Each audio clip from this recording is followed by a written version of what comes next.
संत तुकाराम महाराज या अभंगातून सांगतात की विठ्ठल नामाच्या अनुभूतीने शरीर मनातील सर्व ताप शांत होतात. विठ्ठलाचे दर्शन म्हणजे संपूर्ण विश्वाचे दर्शन होय.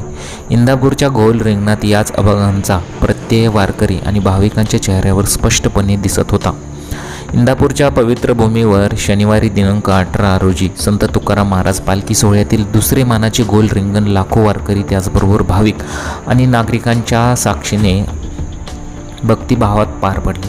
लाल मातीत धावणाऱ्या मानाच्या अश्वांच्या टापांचा निनाद ज्ञानोबा तुकाराम यांच्या अखंड गजरात दुमदुमले. टाळ मृदुंगांचा एक संत नाद, पताकांची उंच भरारी आणि हरिनामात रंगलेला वारकरी समाज या सर्वांनी इंदापूर नगरीला वैकुंठाचा साक्षात्कार घडविला. परंतु याच रिंगणामध्ये अतिशय एक धक्कादायक प्रकार घडला. जो रिंगण सोहळा होता आणि त्यातील जो घोडा होता तो अक्षरशः धावताना कोसळलेला आहे. त्याचा व्हिडिओ सोशल मीडियावरती व्हायरल झाला.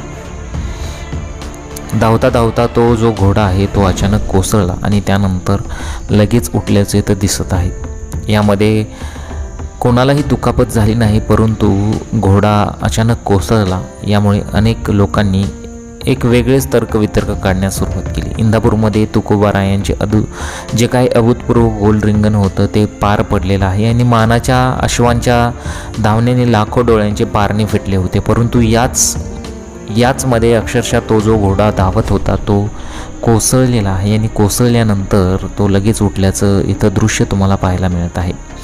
निमगाव केतकी येथील मुक्कामानंतर पालखी सोहळा इंदापूरमध्ये सकाळी 11:22 दाखल झाला होता आणि रिंगणस्थळी सकाळी 11:54 पालखीचे आगमन होताच मानाचा नगारा दुमदुमला.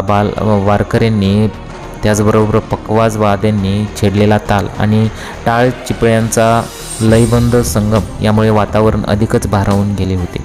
डोक्यावर तुळशीचे वृंदावन घेतलेल्या ज्या महिला वारकरी होत्या त्यासुद्धा धावत होत्या.